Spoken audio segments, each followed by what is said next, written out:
We can start, we'll call this meeting to order. Visitor comments? Yeah. Can I mind if I sit down? Is that okay? Sure. Yeah, perfect. Congrats. And I'm Congrats not on a the visitor, new, I'm a resident. congrats on the new baby. Oh, thank you very much. Yeah, 10th. Yeah, it's great. Oh my God. Harley.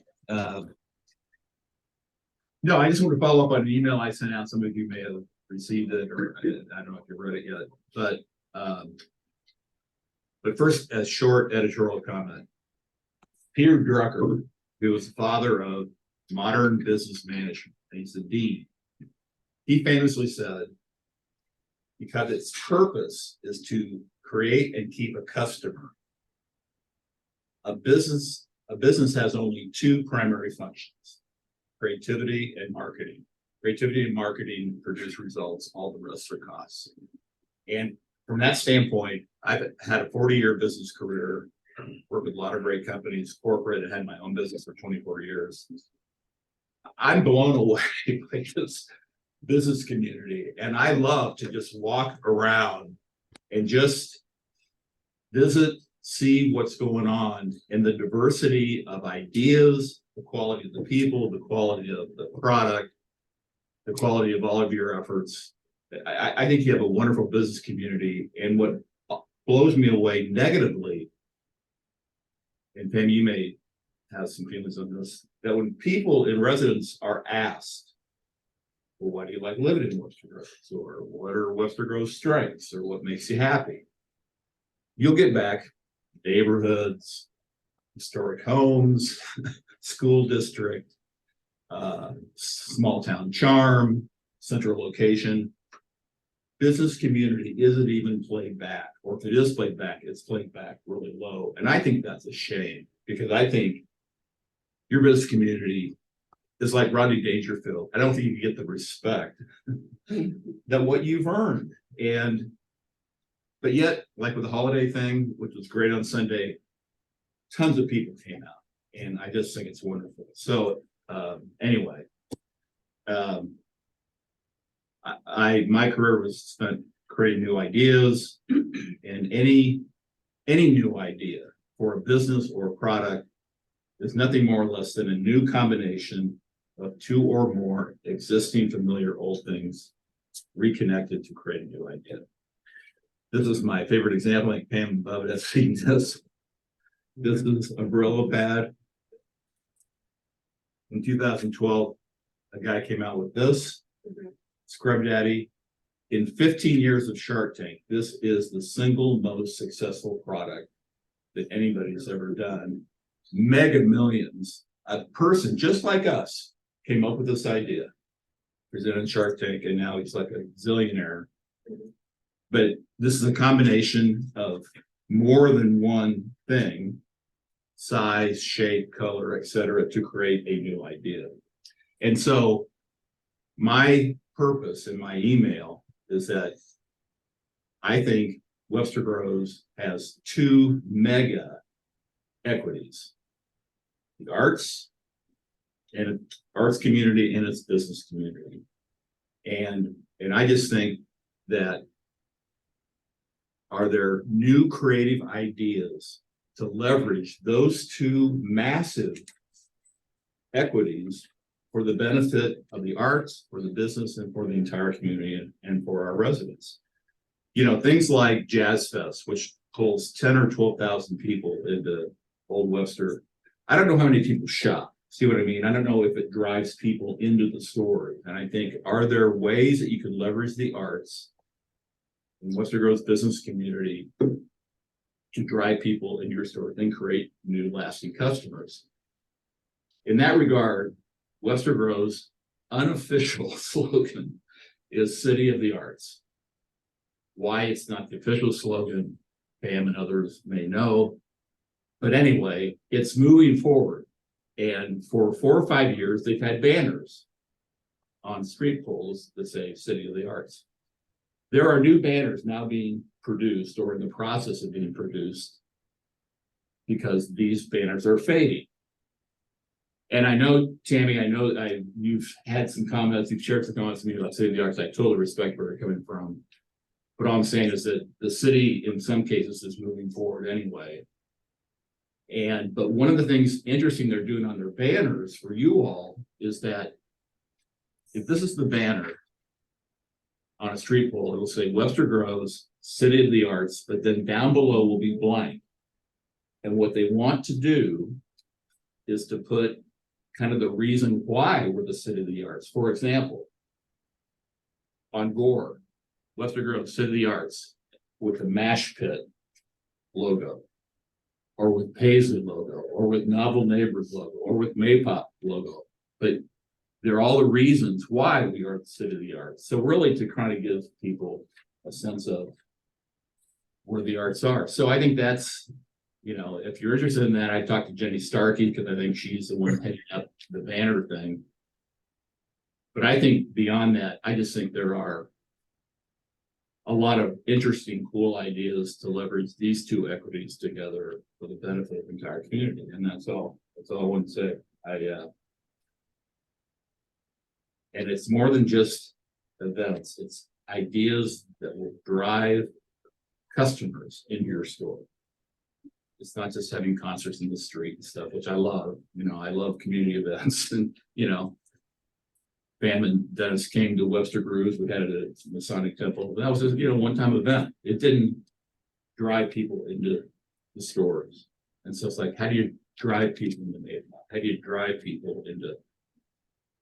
And the thing is, the City of the Arts banners, I hope the plan is at minimum that they're going to be hung in all three of the major business districts, not just along Lockwood or Rock Hill Road, which I think where they are now. I don't know if they've ever been hung in the orchard. I don't think they've ever been hung in Crossroads. But I learned at the meeting yesterday that part of the reason is that Big Bend is this county-owned road and they have to have street poles first before they can hang banners. But that's a unifying thing. And the arts, and I'll shut up. The arts are more than just fine arts, visual arts, music arts, theater arts. The arts are everywhere. The arts touch every one of our lives. From the culinary arts, the fashion arts, the gardening arts, et cetera, et cetera, et cetera. Arts are everywhere. We're all part of the arts community. We are a city of all the arts. And I think the business community can participate in that by finding ways to leverage one against the other. I think there's no limit to what the upside is. All right, thank you. So that's it. I will just add to that quickly that we do have creativity, which encompasses more than the arts. Like Yes, you said, like the ones you may not think in our principles for our strategic plan. So Exactly. Very good. Yeah. Yeah, can I just sit and listen? Is that okay? Or do I need to leave? No. You can I'm just listen. curious. All right, Mr. Winning Lecture, there you go. But approval of last month's minutes. okay. Second. I'm sorry, First, second. who was first? Eric? Tammy was second, thank you. You guys were soft spoken today. All right, old business, February business coffee subcommittee update. Is that me? Well, we met yesterday, so, and our idea was to have one underlying Yeah. principle. Instead of having shiny objects, multiple things, we want to hone in what the BDC. Well, there seems to be, everything keeps coming back to the fact that we're limited by these districts and the way that they're set up statewide. And that is actually an archaic way that it's a remnant of an old way that it was done. And so we would like to present to the business community the idea of that CID. And explore the idea of subcommittees that would then be able to look at, you know, like if it was switched to a sales tax way to bring in income to fund, you know, the CID, what would that look like? How would it compare to business, you know, like communities around us? What kind of expenses does, you know, these districts currently fund, and so what would the goal need to be for budget? What kind of, return on, this fraction of a percent that we would be putting before vote, like all of that. The operational piece. Like what would the structure be, an executive director, how would, things be found? So we're thinking like 3 subcommittees. Could look into this further and then put together a report for the full BDC to decide whether or not to take to council. And talk to them further about it. But one of the big questions we also had was, can subcommittees like that involve like business people that are not on the BDC, or does it all have to be within the BDC? That's fine. So like maybe just a chair of the committee would need to be on the BDC? Sure. Okay, As long as it's, yes, we can ask other folks if they're interested to be a part of it. Obviously, all their recommendations flow back up to you, and then hence to council, however you all decide, so. yeah, but everything, and like we've been talking about a business liaison for years since I've been on it, and then I found out that even when Laura Arnold was on council 5-6 years ago, they were talking about that, and it seems like really the way to address like one Webster would be to see if we could modernize and bring it together. Like really the rest of the world did. Yeah. But that's our proposal as something to talk about with everyone in February. We would like to ask Eric if he could, present what he did to the commission a couple of months ago. If we think that, and if Eric thinks that that's a good idea. Yeah. It was just so well put together and easy to understand. So I am happy to do that. Just a couple quick things. I think I can work with Mike if this is the plan, easy. I just need him to, as we kick that off, to make sure that it's well understood that this is a recommendation and not that the city council or this is city policy, that you're formulating a possible recommendation in this conversation. I just don't want people to leave out that room that the city is going to do this, because there's a lot of facets to doing it. That's easy to deal with. Number 2, I may ask, and they will do it for free. They're a couple Webster residents, the folks from Gilmore and Bell, which is the city's attorney that deals with bond sales, but also when the Douglas Hill project was going on, they deal with economic development incentives all the time, to join me in just helping everyone to understand and answer some of those very big questions that come up about the CIDs and such like that. That should not be a cost. They are always willing to come and help educate in that way. So I think they would probably join me in doing that presentation. And then our audience could change, just talking with Fran. Property owners themselves would probably need to be involved because they would have to vote. They would be the ones voting.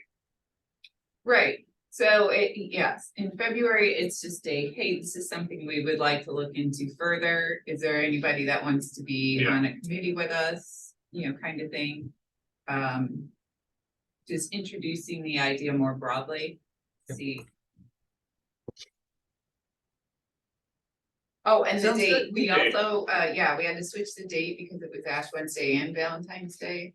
So we were wondering if February 7th was available. Which is a week earlier, so better earlier than later. We thought if it was a little earlier, it would give us time to digest feedback before the next BDC meeting later that month. I don't think it'll be a problem. I can check with the rec center if you want it at the rec center again. That seems fine. Okay. Does that work for AV? Like if you were gonna use, Oh, yeah. Okay, thank you for that. We'll move on to business directory QR code map update. That is me. Let me share my screen real quick.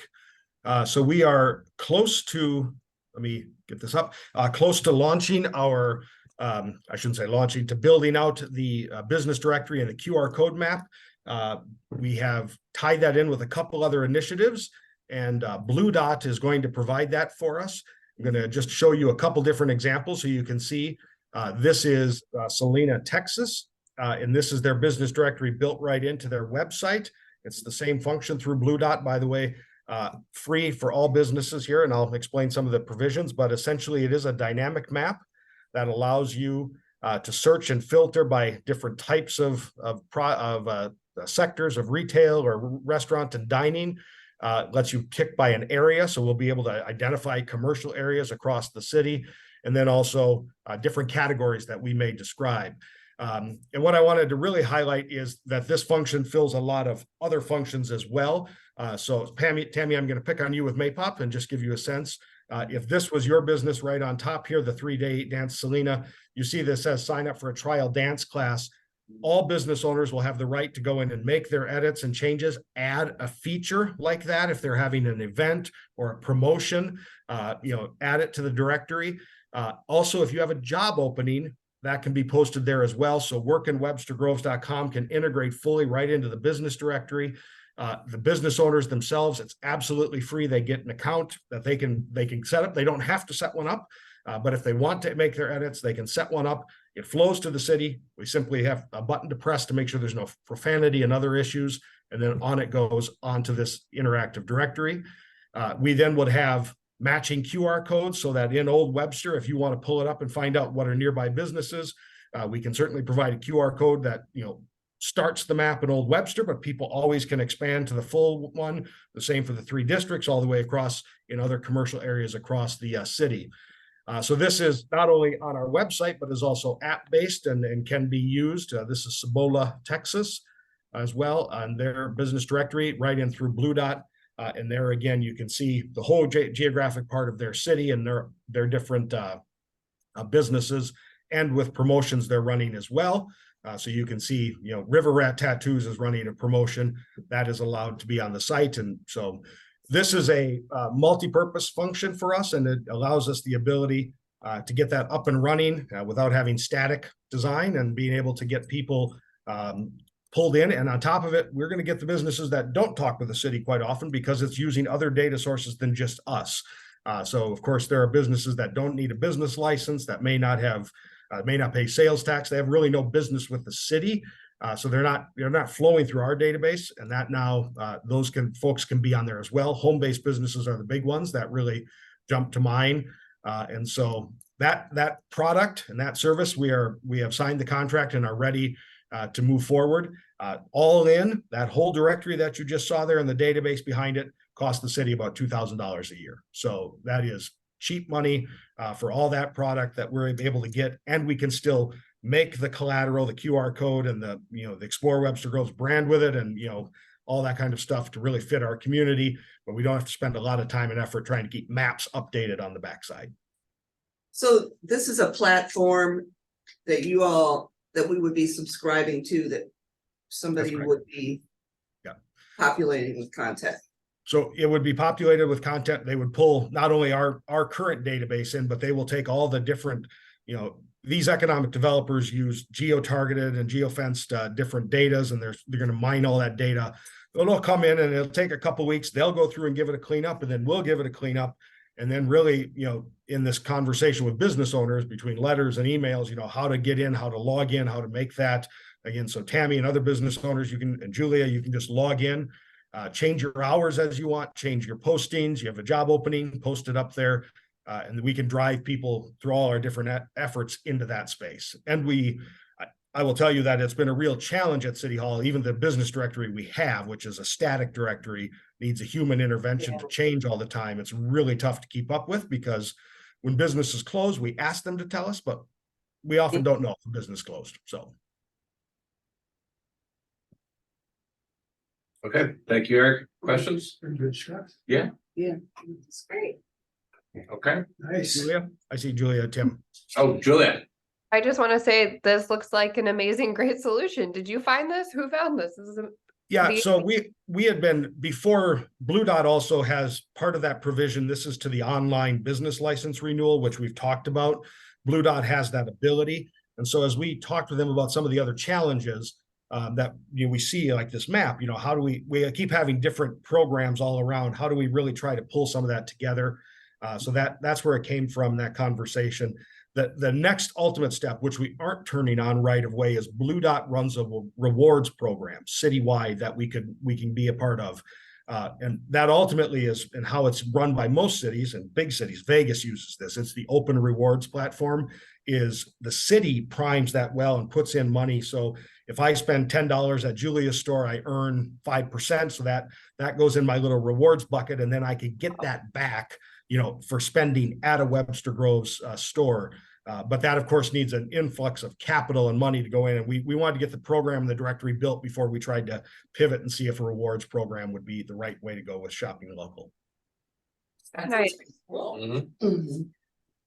And I'm assuming this is gonna be like integrated on the city website and. Correct. So it will be like you saw with the Salina, Texas one. It will have it right in our website. And then when you go, if you're on a mobile version, instead of being really small, it'll open up its own page in the Blue Dot app right there. And so you'll be able to navigate very easily, much like Google, like we talked about, a dynamic system. If you just want to see restaurants, you can filter out everything else. But if you're looking for a bookstore, you can drill right down to that. So Awesome. I love it. All right, very good. Thank you, Eric. I have problem. one other old business question. Mhm. What's the status on Notify Me? it is up and it is running. I will. If you go to our website, I'm sorry, let me pull it up here. I know it is in our Friday page this week, so you all see it, but let me get there. So when you are to sign up, you're going to go hit stay informed. And when you scroll down, you can sign in for city services and construction notices. Sorry, it keeps updating here, but let me get back. So this line right here will show you all the messages for those issues that are going to be coming in. So if you click this and Ameren has notified us they're going to be taking poles down, or we're going to be working in a roadway, Public Works will be sending that out. So it's now a matter of subscribing people to that notice system. Cool. So another question would be, we've talked about ways to keep business owners and that informed about these coffees and things like that. Would it be possible, or would it be worth it to have like one on there for business owners? Right where there. like, ooh, oh, so like we can post when we have coffees and things like that, and it'll push out, yay, done. Well done. So maybe there can be a social post about something like that. About Well, it'll be. EDC. Maybe we yeah. can do it in the Webster, in the business owners, whatever. Yeah, group. yes, Yay, well done. that's awesome. So both of these have existed. I think we created the business owners one about 1.5 years ago, but it's always a matter of subscribing, and we pulled people's emails in, and some folks, again, this goes back to the database management and people in and out of the business world. So, but we do have it, and we'll have it up and ready. It's up and ready now, so we can send messages as we need. Do we know how many subscribers we have? Top of my head, I don't, but let me just get there for you and see if I can find out, which is in Notify Me. You're all going to see me run around on the backside here. Business owners and contractors, 1,481. Wow. Mm. Wow, Okay, that's awesome. That's surprising amount of people. So that would include our contractors who aren't Webster Groves businesses, but are registered here to work on people's homes and such like that. They are in that list. great. It's a lot easier than flyers. Doesn't mean they'll read it or come. It's a little more under the radar than flyers. Okay, any other old business? All right, we'll move on to new business. St. Louis Area Chambers Economic Outlook Breakfast Highlights. Shall I go with that? Go ahead, Pam. Yep. Last week, Greater St. Louis Inc. held their first ever Area Chambers Economic Outlook Breakfast. 600 people attended. It was very, very well attended, but there were a lot of people, a lot of networking, higher, people more regional outlook, more small area chambers. And the whole idea is that small business drives drives the economy in regions. And so they have a 2030 jobs plan. Where's this located? Oh, it was up at the Renaissance Okay. by the airport. Okay. But attended, our chamber attended, there were about 2 tables of the chamber. I attended as a city person. And so just learned a lot. The program brought in a woman from Pittsburgh who was the head of the regional group there. And she used that as a case study. They started 30 years ago and just talked about the benefits of looking at your city as a region. And so St. Louis region would be Illinois, Warren County, just all much bigger scope, which would be kind of a macro version of what we would be doing here in Webster. So it was very well attended. Good to see people out for kind of the first time since COVID. And then they talked about introducing a Love Local campaign. This flyer has a QR code which you can scan and you can get assets for small businesses, such as videos, social posts, artwork for posters. So I grabbed some swag for you guys, window clings and stickers. And then we also got in touch with the director of communications there, which I understand Eric and Jenny have been talking to as well. Sounds very similar to what they're doing in New York City. Yes, yeah. So it's very hopeful. The one thing I didn't realize about Greater St. Louis Inc. is that they were instrumental in the Wayfair tax, which was the internet sales tax, was signed in Missouri that allowed us to do the use tax here and collect taxes. Yeah. And Eric, you did give us an update on do you remember offhand how much Webster has received from that use tax? Yeah, we're well over estimates. I mean, no one really knew how we have no good data to say how much online shopping was happening within the city of Webster Groves and by our residents. But we had well exceeded the $250,000 mark that, was sort of the baseline estimate. I think in fiscal year 23, so 9 months of collections, we did just shy of $700,000. Now, some of that was probably some catch up. If you see companies that are making some really big deposits in their use tax account, meaning that they've had some sales that didn't get deposited to the revenue department on time in a timely manner. So they're catching back up. But overall indications are we budgeted for $750,000 this coming year, and we're likely to exceed that amount by a great deal. So we have a lot of online shopping with out-of-state businesses. That's where the use tax really comes in. Online shopping with out-of-state businesses that's happening in Webster. So Pam, I have a question about this program.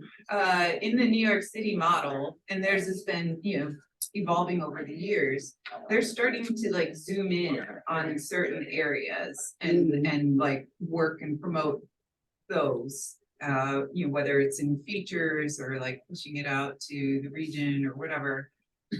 Does this program have that in mind down the road? I do not know. They just more or less told us at the end of the day that they were starting this program, and they gave us the swag. Oh, okay, so it's new. So it is new. And this is kind of like the infancy of the launch right now. Okay, cool. Yeah, so I It's kind of like got a preview. What they're doing there is they'll drill down into like say Brooklyn. Mhm. And then they'll do some sort of feature on coffee shops of Brooklyn or Nice. bookshops of Brooklyn. Yeah, Or, things like that. And so it'd be really neat if we could, plant that seed of an idea, if they wanted to look Webster's way. yeah. Well, we could try to find out what their plans are, short-term plans are and long-term for the program. The idea is to bring back St. Louis. Yeah. Is it focused on the city or the whole region? And the whole region. Big businesses are coming back to St. Louis. And other businesses that have never been here before, big companies, are coming back to St. Louis, are coming to St. Louis. And it's being driven a lot by this effort. Yeah, they talked about, Boeing and NASCAR, which have been around for a while, but NASCAR loves having their big events here. As you know, Boeing signed a new contract with Boeing, but there's another company called American Foods, which is building a headquarters in Montgomery County or Warren County. So yeah, it was very regional, very region-wide, long-term, big picture stuff. So Cool. Are they Yeah. having another meeting scheduled? they may, I don't know about the breakfast. This is the first annual. Okay. Yeah. So it's kind of like a kickoff in general. Mhm, mhm, mhm. Yeah. And so this is the first one we had since COVID. And usually every year. And not necessarily at the Renaissance, it's the first time it's done at the Renaissance, but they haven't been big enough to hold 600-700 people. I think it all started before the soccer stadium came. Yeah, it actually kind of started in 2020, Yeah. around COVID is when they came together. The 5 organizations came together to make Greater St. Louis Inc. And she was at the chamber, right? Margaret Onken was a representative from Greater St. Louis Inc. She presented at the chamber luncheon. Maybe that would be something Yeah. to do for the CID. Maybe somebody Yeah, from there would talk about the whole big picture thing, and then you've got Webster and you've got St. Louis. Chamber luncheon is the third Thursday of every month. So are they going to come or did they already? She already came and spoke to promote this breakfast. Yeah. Is there a way that we might be able to get them to talk in this area again sometime? I think so. I mean, I think so. Yeah. The chamber has reached out just, I mean, early on, and the chamber does coffees as well. Is it fourth Fridays, but I can't remember when the coffees are. They're usually at businesses, but Karen and I, the director, have had very early conversations about perhaps when we get to August, as we look at this, is there a way to partner the chamber into, to instead of having 2 separate events, how can we work together in that, that possibility? I certainly we weren't ready for February. I want to make sure we as BDC had our feet under us about the coffees before we start bringing partners on, but also it's a little bit of change for the chamber, right? I mean, they're a member organization that serves their members.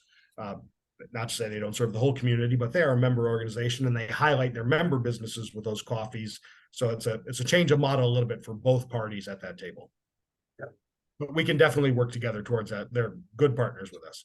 Yeah. And we're Webster based and here. But Shrewsbury, Rock Shrewsbury, Hill. Rock Hill, but we take in surprisingly members from somebody that wants to join our chamber. We have from all over the St. Louis area. Yeah. Okay, well, I'm just saying that to partner with us is a little different because it's one specific Yeah. area. But Webster's. But we have to expand our ideas beyond, Yeah. yeah. What was I gonna say? Brentwood's chamber folded last year, Oh, really? so we picked up some of their members. Mhm. Okay, we move on. Entrepreneur resource mapping. That is me. Let me share my screen real quick so you all know what the heck Eric's talking about. I am right now at the National League of Cities, which is the membership organization for city government.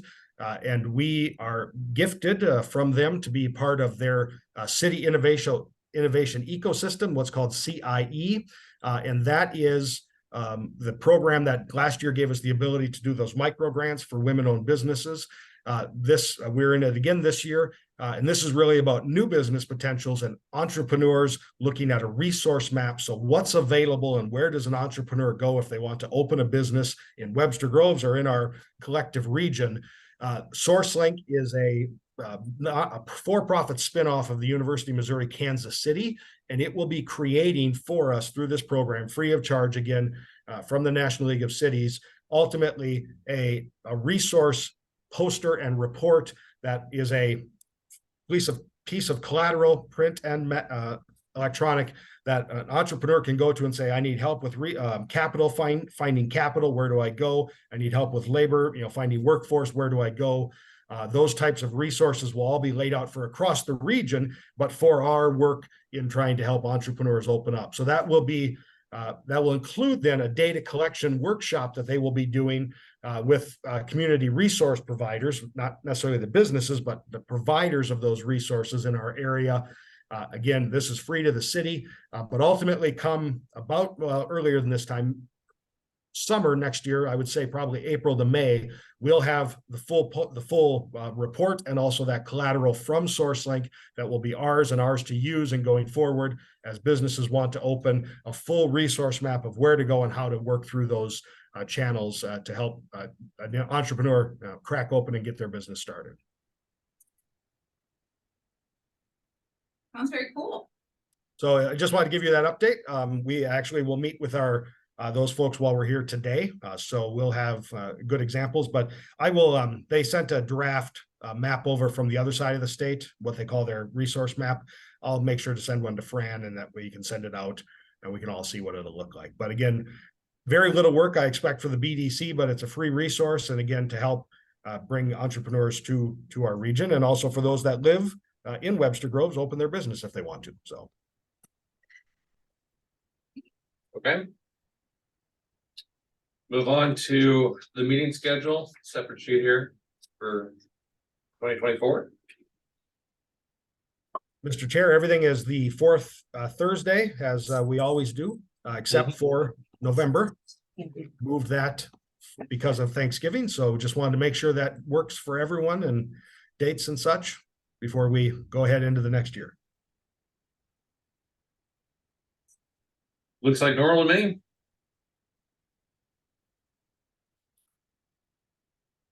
Okay. Any comments? Any questions? Nope. Okay, notice of January officer elections. So I put together a memo for you all under the new ordinance that the council has passed, which is really restating much of the old ordinance. But really, we have to do officer elections in January every year. So we'll need a chair and a vice chair for the BDC. So even if you decide to skip the meeting, you can be elected. So just be prepared. But also, we also have the secretary designation. And in general, most of the commissions designate staff. Certainly we have in the past with Fran and her work with us. So we would ask that we do that again. However, it's up to the BDC. If you all want a different secretary, one of yourselves to do that work, you can certainly elect one of yourselves. I have a feeling I know how that answer is going to go, but Fran is willing to do the job again. So you don't need any nominations today or anything. It's come to the meeting in January, ready to do that. Okay. That meeting is on January 25th. Business district updates. Starting with ours, we obviously just went through last Sunday holiday walk. I don't know if everybody was there, but it was extremely successful as usual. But the number of people out there, I mean, each year gets bigger and bigger, and the weather was absolutely perfect out there. Just a tiny little chill in the air, just enough to get people in the mode for yeah. And but it was fantastic. It was a good day. I am still personally recovering from it. So, other business.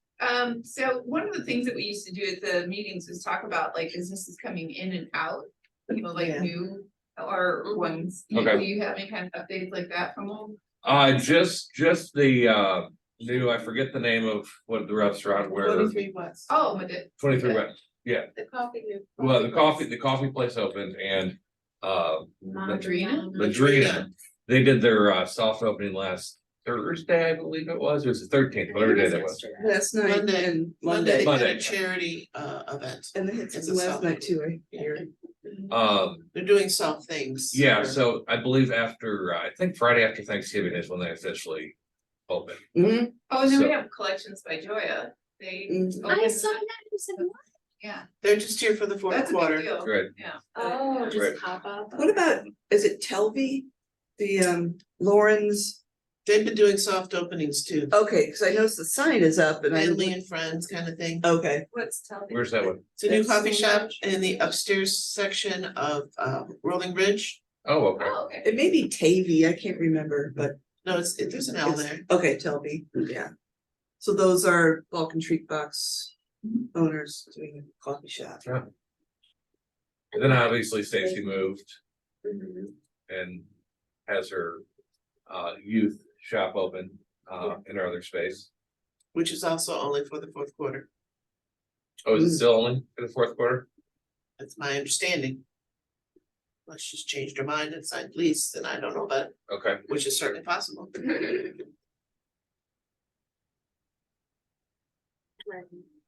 Other districts? Well, we had a Um, very- oh, sorry. No, go ahead. Sorry, Like, we had a very successful creek cleanup. Oh, yeah, For Make a Difference Day, and it was really fun, and they got so much stuff out of Good. the hill area there, Mhm. and it was just a bunch of, like young kids, and it was great. It was good to see like kids doing something good for that area instead of the vandalizing that goes on sometimes, so it's nice. Julian? Crossroads, we have a much smaller version of a holiday open house coming up, but it's going to be on December 8th. It's a Friday from 4 to 7. If any of you would like to stop by, we're going to have kind of similar like open house style. All the businesses will be open. We're trying to get as many as possible, even the non-retailers. So yeah, December 8th from 4 to 7. But other than that, business as usual in Crossroads. You have a fun new business coming over to Yeah. Crossroads, a little ice cream store. Yes, that they're hoping to open in the spring, I believe, but Yeah. we're excited about that. Yeah, it's gonna be awesome. All right. And do we have anything for, Old Orchard? yeah, Old Orchard is having their holiday festival on Saturday, December 2nd. It will also be shopping, dining, Santa, a holiday performance before dusk. And then we're lighting up Gazebo Park because we lost the evergreen that we used to do the Christmas tree oh, because it died. So, and they planted a new one, but it's, maybe as tall as me. So they're gonna light up the entire park. okay. Will the little tree get any sort of? Sure, they'll put lights on it. But we're up to close to 24 businesses that are participating. So hopefully this is the first annual. That's, And of course, that morning, the chamber has their Santas on the Loose. yes. Mhm. So is there a cost to businesses to participate? Not this year. It's coming out of the district budget.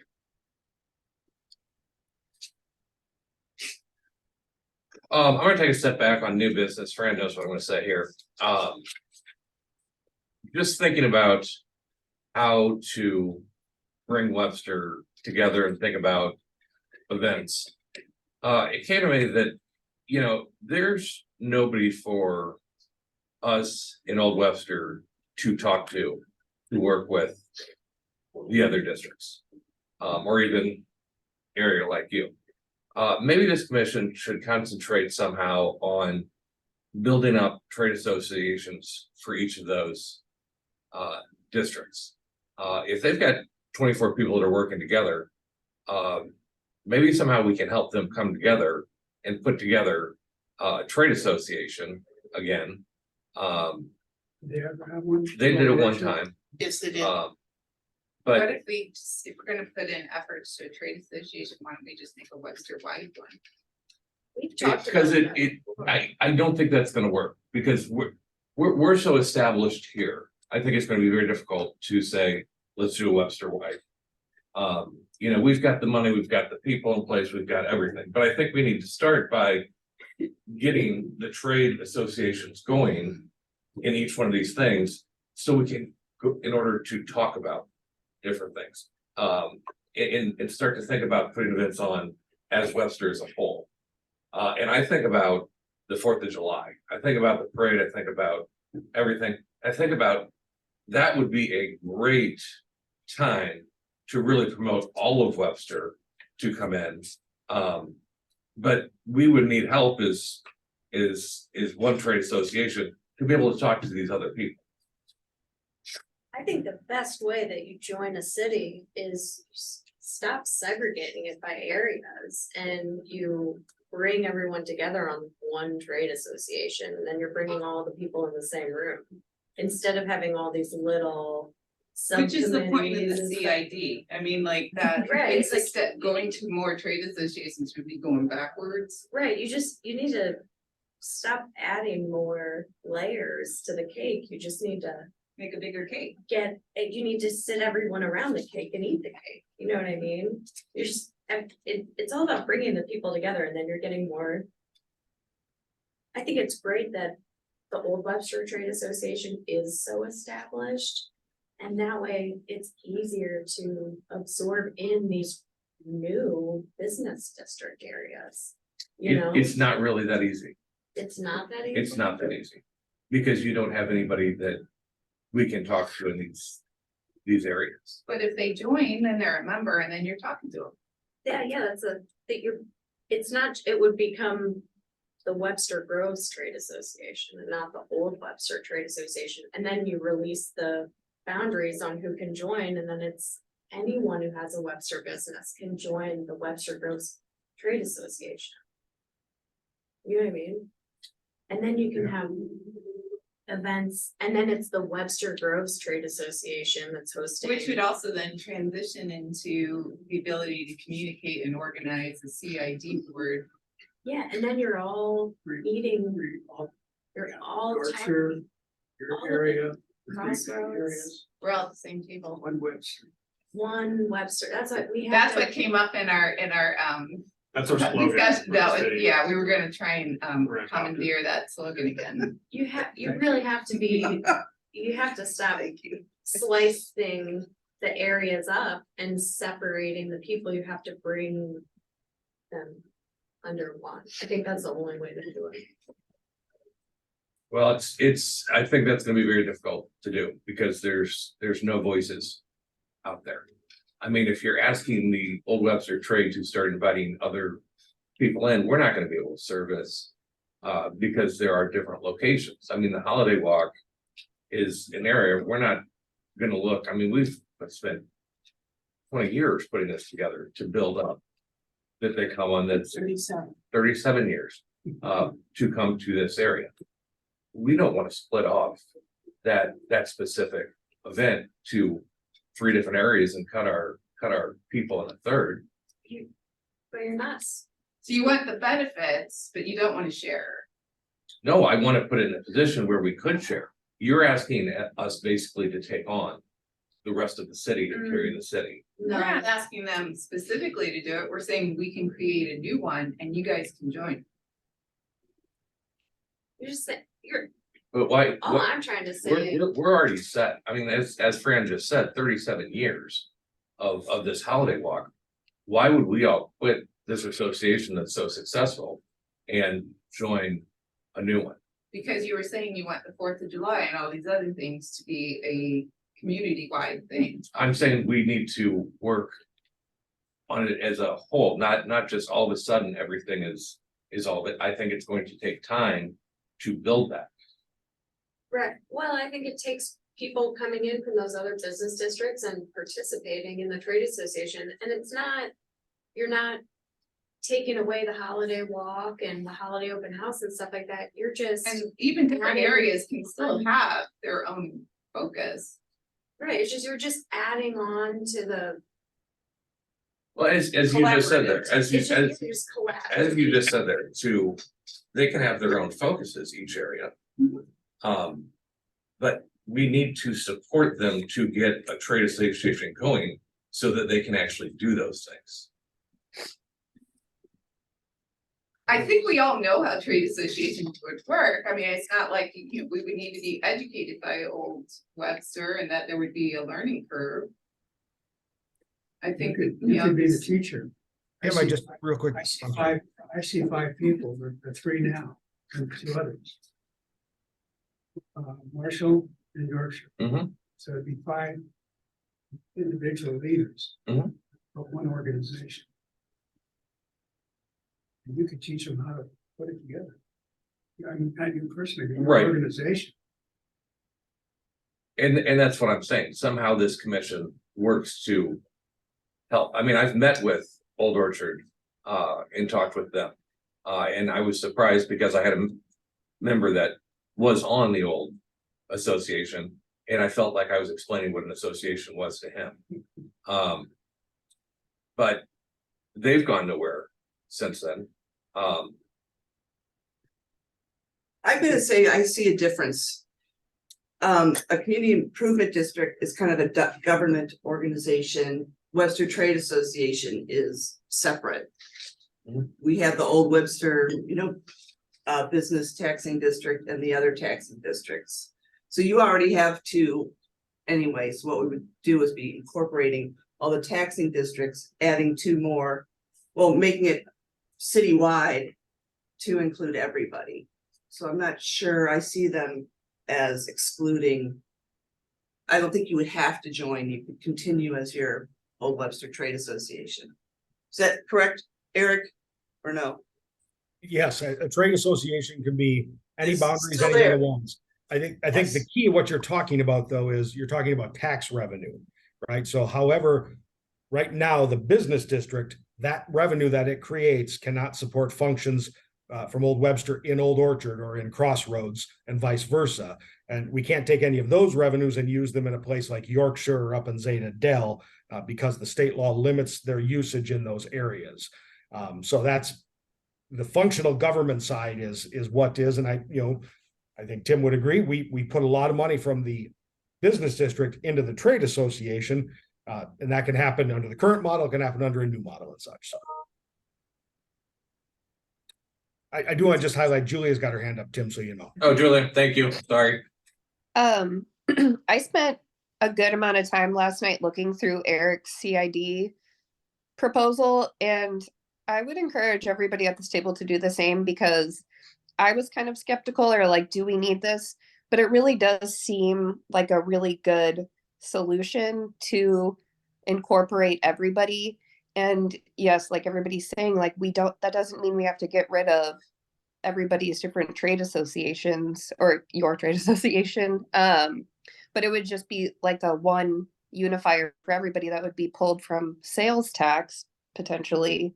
So it would bring it all together. So it's not getting rid of your trade association or making people join your trade association. It's just a one unifier through the CID. Okay. Because I mean, Thanks, Ian. for example, Crossroads, we talk about, do we need a trade association? But it's like, what, the 3 of us, like sometimes it seems like there's not enough of us. And I think probably similar areas feel the same way. So it'd be a good, like, we're not as robust of an area as Old Right. Webster. Right.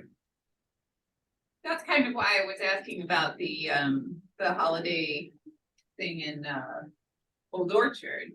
Is we're not that far from them, and so being able to communicate with them and work on collaborative efforts for that region. So, but you're right, there's no point person. I mean, I don't know, Fran, do you know who organized that this time around? The commission, the district commission. I think just to be blunt, Tammy, and boil it down right now, the district commission, said, let's do it. And so Fran has been the organizer, the person on the ground that's been handling that. And it's paid for, out of the district funds. So, the point is well taken about how do they collaborate outside the bounds. You start to get into a real gray area. We bump into this. If you, I'll just use some names, like the Old Orchard district doesn't include Big Sky Cafe, even though you may think it's in there. The line actually excluded them. They were built after the district was founded. It doesn't include Grafika, even though it includes Novel Neighbor, you know, and so those things on the other side of the street are out. So sometimes they buy and add through the Kirkwood Times, the Webster Kirkwood Times gang page, we call them, that the business district subsidizes. Well, you know, I'm just waiting on the auditor someday to tell me, oh, that wasn't a business in the district, and therefore it was inappropriate use. And in fact, last year we did ask, and Grafika paid. I mean, they didn't know, and it was fine, but they then gave some more money back to the district to cover that subsidized cost.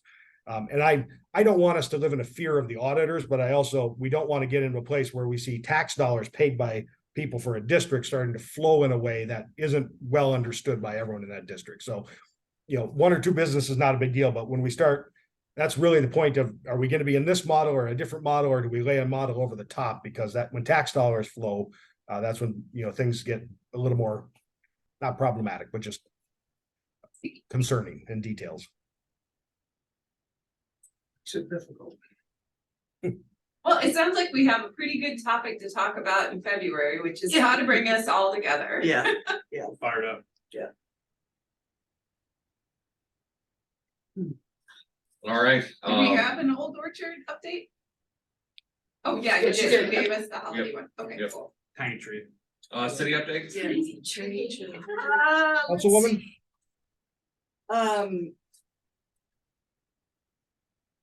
We've had several things happen. I don't know if you know about the, what's before the council about the house at 15 Marvin Court. That was a house that was a demo house for a subdivision by a man named Betty Gordon right there. And his vision was to create a subdivision for his neighborhood. And so that, That's the triangle above Newport. Between Glen. yeah, I think it's off of Laclede. Marvin Court is off of Laclede. Lafayette. All these French names. Anyway, so that was kiboshed by neighbors in the area. They just did not want a Black neighborhood right next door, and so the city backed down, and through the county, they created another land reclamation project, and it became light industrial. So Marvin Court sits by itself. The story was just recently uncovered in the last year or so. And so we're gonna be probably designating that as a historic structure. The woman that lives there now is the daughter of a family that bought the house back in 57. So that's been happening. The other thing is charter review advisory board report to the city, which I think I may have mentioned in the October meeting. We're starting to go through some of the recommendations by the board, and already requested that the city attorney write language for the ballot about some of the administrative items. So each meeting will probably be talking about some of the other recommendations for the charter. They did a really good job. Yeah, this is very impressive. They even had media coverage as part of the report. I noticed that today. I thought, wow, this, you know, anyway. This is an incredible document here.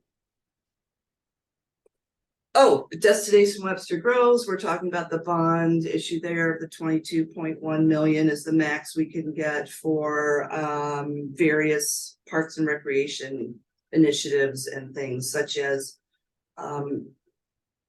expanding nature sanctuaries, adding walking paths, doing new buildings. It's been amphitheater has been discussed, and then also solar, converting some of the systems and energy collection to the recplex and various smaller structures in parks, and then the new outdoor pool. So we're going to be talking about those to try to winnow down exactly what is going to be in that bond, and that will be in the April election as well. Has the feedback time ended on that? Yes, we did, and there were 600 respondents to that survey. That's It ended in November. Well, we're in November. I think it was October 17th. So council just did the same exercise where we filled in the budget for 22.1 million, or, you know, we could come in less, and then how we would prioritize those projects. So that will be, we'll be hearing the results of that, talk about that more on Tuesday. One thing that we talked about on this commission is kind of like, is there a way to kind of find a way to bring together these two big business areas? And I've noticed how really unique some of the community events are that go on when we partner with Eaton in that space. And Yeah. so it kind of like It's a bridge. bridges, It is a bridge, it yeah. bridges them. Yeah. And so I didn't know if in this, you know, if that area, because they had been wanting to do something Mhm. to better utilize their space, and I didn't know if there was something that could be done for the community with this kind of bond that might. Have not talked about that. I mean, Eaton is private property, so. Don't know that it's for sale right now. Sit for 100 years Yeah. or something. The other thing I wanted to mention is Sustainability Commission partners with Green Space Advisory Commission on Eco-Ed series, and so tonight is a very interesting one. It's about the intersection of health and sustainability and maintaining healthy human ecosystems as well as natural ecosystems. And it's a professor of biology from WashU that's going to be speaking. So that's very worthwhile. One of the commission members took one of his courses and thought it was excellent. So she had asked him to attend, and that's going to be at Webster University tonight at 7. And it's free. Webster University actually owns 5 acres of land on the Lockwood. Oh, they do. Yeah, around the library. Yeah. Tim, I just have, I'm sorry, go ahead. I'm sorry, but I didn't mean to interrupt you. That's right. Got it. I had one more quick city update. I'll just share real quick. Again, we have launched our property tax receipts. You all don't need to see my email. Let's go there. So if you go to our property tax page on the finance page of the city and scroll down, you will see for residential, commercial, and personal property, our property tax receipts. I'm just going to click on commercial. For those of you who own a building, you click on balancing act and you just type in the assessed value of your building. Let's say $75,000. Click the button and it will show you the taxes you paid to the city of Webster Groves, where it went across our budget.